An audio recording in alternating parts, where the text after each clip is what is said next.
नमस्कार मित्रों, मैं नंदिनी किस्से कहानी की दुनिया में आप सबका हार्दिक हार्दिक अभिनंदन करती हूँ।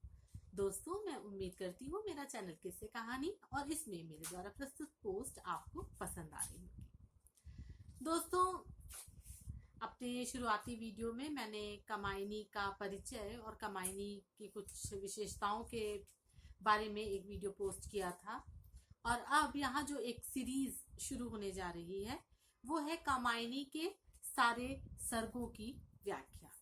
उम्मीद करती हूँ मित्रों आपको मेरा ये प्रयास पसंद आएगा। आइए दोस्तों, कमायनी का जो प्रथम सर्ग है वो है चिंता सर्ग। कमायनी हम सभी जानते हैं, कहानी शुरू होती है जल प्रलय से। जल प्रलय में जब सब पूरी पृथ्वी सारा सब नष्ट हो गया तो मनु अकेले बचे और वहां से मनु के एकांत होने से, अकेले होने से शुरू होती है कमायनी।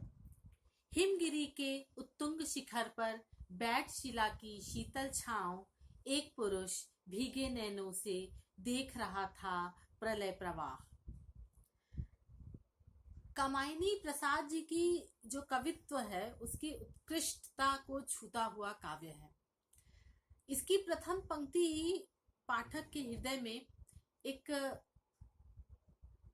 उत्सुकता उत्पन्न करती है कि एक पुरुष कौन है, वो एक पुरुष कौन है, वो उसके परिचय के लिए पाठक व्याकुल हो जाता है कि हिमगिरी के उत्तुंग शिखर पर बैठ शिला की शीतल छांव। दूसरी चीज, शिला की शीतल छांव। कोई शिला भला शीतल छांव कैसे दे सकती है। अब यहाँ पर यह है कि जब चारों ओर जल प्रलय मचा हुआ है, चारों ओर विपदा आई हुई है, तो हिमालय पर्वत के एक ऊंचे शिखर पर मनु अकेले बैठे हुए हैं और उनके नैन जो है वो अश्रुपूरित है। वो सारी दुनिया को बहुत ही रुंधी हुई आंखों से, आंसू भरी हुई आंखों से देख रहे हैं। और चूंकि उस समय उस शिला के अलावा कोई भी ऐसी जगह नहीं है जो उनको शरण दे सके, इसलिए उसे शिला की शीतल छांव नाम से प्रसाद जी ने व्यक्त किया है। जैसे कड़ी धूप में चलते चलते जब हमको कोई घना वृक्ष मिल जाता है और उसके नीचे की शीतल छाया हमें आराम देती है, तो इस जल प्रलय के दौर में वो जो शिला है वो एक शीतल छांव का काम कर रही है। बहुत ही सुंदर उपमा उन्होंने दी है। नीचे जल था, ऊपर हिम था, एक तरल था, एक सघन, एक तत्व की ही प्रधानता, कहो उसे जड़ या चेतन। अब नीचे तो प्रलयकारी जल बह रहा था, पर ऊपर जहां मनु बैठे हुए थे हिमालय पे, वहां बर्फ जमी हुई थी। एक तरल था, एक सघन, दोनों ही जल के रूप हैं, एक तरल रूप में, द्रव्य रूप में, और एक सघन अर्थात बर्फ रूप में। और एक ही तत्व की प्रधानता है, अब उसे जड़ कह लो या चेतन कह लो।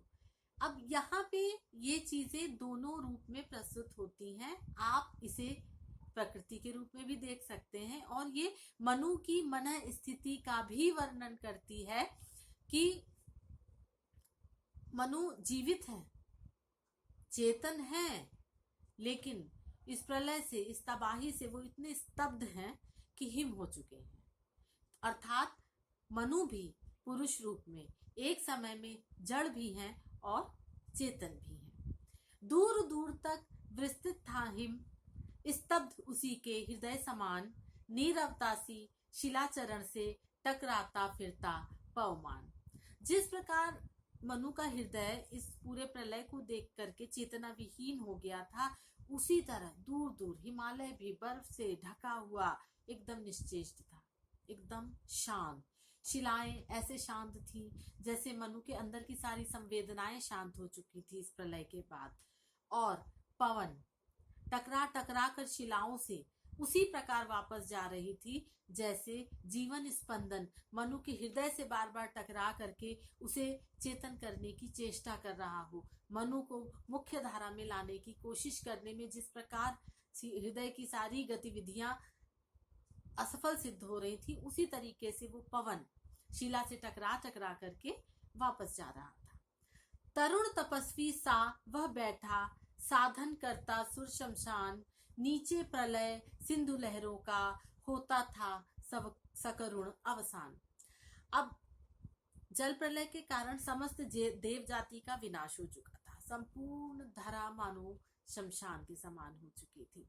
अब उसके बीच में अकेले मनु बचे थे और मनु उस हिमालय के शिखर पर बैठे, उस शिला पर बैठे किसी तपस्वी की तरह प्रतीत हो रहे थे, जो कोई तंत्र क्रिया कर रहा हो। तंत्र क्रिया जो कि शमशान भूमि में की जाती है किसी सिद्धि को पाने के लिए, वो उस प्रकार प्रतीत हो रहे थे। चारों तरफ प्रलयंकारी दृश्य फैला हुआ था। जल वर्षा ने पूरा समुद्र का रूप धारण कर लिया था और सब अपने वेग में वो हर चीज बहा करके लेती जा रही थी। और जो जिस हिमालय पर्वत पर मनु बैठे थे वहां से वो लहरें टकराती थी और एक दुख भरी ध्वनि उत्पन्न करके और फिर शांत होकर के आगे बढ़ जाती थी। उसी तपस्वी से लंबे थे देवदारू, दो चार खड़े हुए हिम धवल, जैसे पत्थर बनकर ठिठुरे रहे अड़े। अब मनु देव थे, लंबे चौड़े बलिष्ठ, उसी प्रकार जैसे मनु, उसी प्रकार वहां देवदारू के मनु के समान ही लंबे लंबे वृक्ष जो है वो खड़े हुए थे। और वो भी हिम मतलब बर्फ उनके ऊपर इतनी पड़ी हुई थी और वो इतना ज्यादा उसकी वजह से ठिठुरे और एकदम निश्चेष्ट, एकदम बगैर किसी स्पंदन के खड़े हुए थे वहां पे, मानो मनु का हृदय भी ये सब देख देख करके पत्थर हो चुका था। और यहाँ पे प्रसाद जी मनु की मन स्थिति का देवदारू के अकड़े हुए हिम से ढके हुए वृक्षों के साथ बहुत ही अद्भुत, बहुत ही सुंदर साम्य प्रस्तुत करते हैं। अवयव की दृढ़मांसपेशियां, ऊर्जस्वित था वीर्य अपार, स्फीत शिराएं, स्वस्थ रक्त का होता था जिनमें संचार। अब प्रसाद जी के जो पात्र होते हैं वो मुख्यतः ऐतिहासिक होते हैं। मनु भी ऐतिहासिक पात्र हैं, वो देवता हैं और मानव रूप में अब वो अकेले, देवत्व तो नष्ट हो चुका है तो मानव रूप में वो अकेले इस पृथ्वी पर बचे हैं। और ऐतिहासिक पुरुष सुंदरता और स्वास्थ्य का एक अनूठा संगम प्रस्तुत करते हैं। और मनु यहाँ पे उसी चीज को मनु के जरिए प्रसाद जी ने रेखांकित किया है कि उनकी जो देहयष्टि है वो अति सुंदर है, दृढ़ मांसपेशियां हैं, पौरुष ओज से भरपूर है, वो उनकी शिराओं में स्वस्थ रक्त दौड़ रहा है और उनके शरीर का सारा जो ब्रह्मचर्य की वजह से जो उनका तेज है वो बाहर आया जा रहा है। चिंता कातर बदन हो रहा पौरुष जिसमें ओत प्रोत, उधर उपेक्षामय यौवन का बहता भीतर मधुमय स्रोत। अब मनु एक संपूर्ण स्वस्थ युवा पुरुष है। इस आयु में उनके अंदर प्रेम होना चाहिए था। प्रेम उनके अंदर है भी, बहुत ज्यादा भरा हुआ है क्योंकि उनकी आयु प्रेम करने की ही है। परंतु प्रलय और चिंता की स्थिति में जब चारों ओर प्रलय फैली है तो उसमें प्रेम का कोई स्थान नहीं बनता है। इसलिए यहाँ पे उपेक्षामय यौवन कहा गया है कि यौवन का ये भाव जो है वो उपेक्षित है। यहाँ पे अभी प्रेम की कोई भी संभावना नहीं है। अंदर स्रोत बह रहा है लेकिन वो उपेक्षित है क्योंकि प्रलय का दौर और उसमें प्रेम कहीं स्थान नहीं पा सकता। बंधी महावट से नौका थी, सूखे में अब पड़ी रही, उतर चला था वह जल प्लावन और निकलने लगी मनी। अब जिस नौका पर बैठकर मनु ने ये पूरा जल प्रलय पार किया था, अपनी प्राण रक्षा की थी, वो नाव उन्होंने एक विशाल वृक्ष से बांध दी थी। पानी की वजह से पहले वो नाव इधर उधर थपेड़े खाती घूम रही थी, लेकिन अब उसके नीचे सूखी मिट्टी नजर आने लगी थी, वो सूखे में पड़ी नाव दिख रही थी। इसका अर्थ ये है कि जो जल प्रलय था वो अब थमने लगा है, वर्षा का वेग थम चुका है, जो चारों तरफ प्रलयकारी जल फैला हुआ था वो थम चुका है और अब नीचे धीरे धीरे पृथ्वी के दर्शन होने लगे हैं, पृथ्वी अपने रूप में आने लगी है। निकल रही थी मर्म वेदना, करुणा विकल कहानी सी, वहां अकेली प्रकृति सुन रही, हंसती सी पहचानी सी।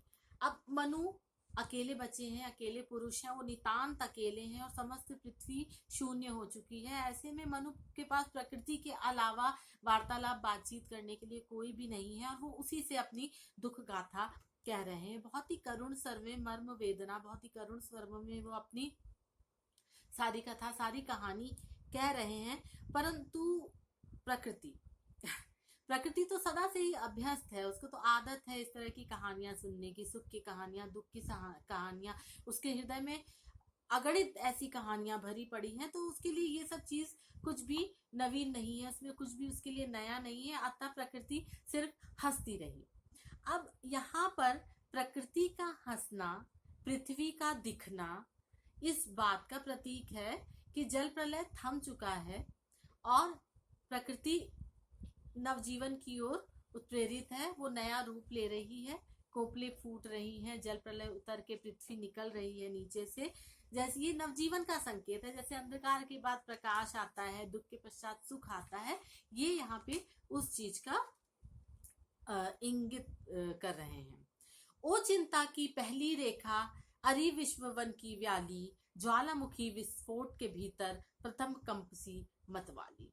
अब वो कहते हैं कि ओ चिंता की पहली रेखा, मनु तो देवता थे, उन्होंने हमेशा सुख वैभव का ही जीवन जिया था, उन्होंने कभी दुख की छाया भी अपने जीवन में महसूस नहीं की थी और सुख वैभव उनके जीवन का हिस्सा रहे थे। चिंता जैसी मनोवृत्ति से उनका कभी कोई परिचय ही नहीं था। अब अचानक से जब उन्होंने इसका अनुभव किया तो उनको ये उस सर्पणी के समान लगी जिसके अंदर विष ही विष भरा हुआ हो। तो वो कहते हैं, अरे विश्व वन की व्याली, कि तुम इस विश्व रूपी वन में घूमने वाली सर्पिणी हो, तुम उस कंपन के समान हो जो ज्वालामुखी विस्फोट से पहले जैसे पृथ्वी के अंदर एक कंपन होता है और उसके बाद अचानक विस्फोट होता है और एक लावा बाहर आता है, तुम उस विस्फोट के पूर्व कंपन के समान हो और तुम्हारी प्रस्तुति, तुम्हारा अनुभव मात्र ही पीड़ादायक है।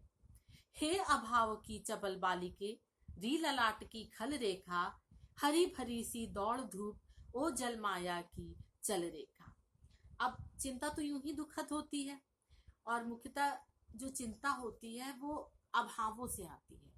जब आपके पास किसी चीज का अभाव होता है, किसी चीज की कमी होती है, प्रसाद जी ने यहाँ बहुत ही सुंदर उपमा दी है। वो चिंता को कहते हैं हे अभाव की चपल बालिके, मतलब कि चिंता चपल होती है, वो बहुत तेजी से आगे बढ़ती है, अपना घर बना लेती है और उत्पन्न किससे होती है? अभाव से। किसी भी किस्म का अभाव हो, धन का, यश का, वैभव का, किसी भी प्रकार का अभाव ही चिंता को जन्म देता है। और बहुत ही तरीके से उन्होंने चिंता का मानवीकरण कर दिया है यहाँ पे अभाव की बालिके कह के। लेकिन वो कहते हैं, हरी भरी सी दौड़ धूप, ओ जल माया की चल रेखा। चाहे चिंता की छाया कितनी भी अशुभ क्यों ना हो, किंतु चिंता अपने संग एक अच्छी चीज लेकर के आती है, वो एक शुभ कार्य का आरंभ लेकर आती है। मनुष्य जब सुख वैभव में होता है तो उसको इस बात की अनुभूति नहीं होती कि उसको कर्म भी करना चाहिए इन चीजों को बनाए रखने के लिए, और देवता इसीलिए विनष्ट हुए क्योंकि वो सुख वैभव में डूब चुके थे। और मनुष्य जब चिंतित होता है तो वो अपनी समस्त प्राण शक्ति लगा देता है इस चीज में कि वो अपनी भाग्य रेखा को वापस प्रबल कर सके, जो कि चिंता मनुष्य के ललाट पे लिखी हुई जो भाग्य रेखा, जो भाग्य होता है, उसको मिटा देती है, उसमें सिकुड़ने ला देती है और मनुष्य चिंतित होकर ही एक ऐसे परिश्रम में लग जाता है जहां वो अपनी भाग्य रेखा को वापस ला सके। तो मित्रों, ये चिंता सर्ग का कुछ अंश था जो मैंने आज आपके सामने प्रस्तुत किया और उसकी व्याख्या की। उम्मीद करती हूँ आपको मेरा ये प्रयास पसंद आया होगा। पसंद आए, मेरे वीडियो के नीचे लाइक का बटन है, शेयर करें, लाइक करें और शेयर करें ज्यादा से ज्यादा मित्रों के साथ। मेरे चैनल के साथ मुझसे जुड़े रहने के लिए सब्सक्राइब करें मेरे चैनल किस्से कहानी को। तो हम और आप फिर यही मिलेंगे दोस्तों, किस्से कहानी की दुनिया में फिर से एक बार। नमस्कार।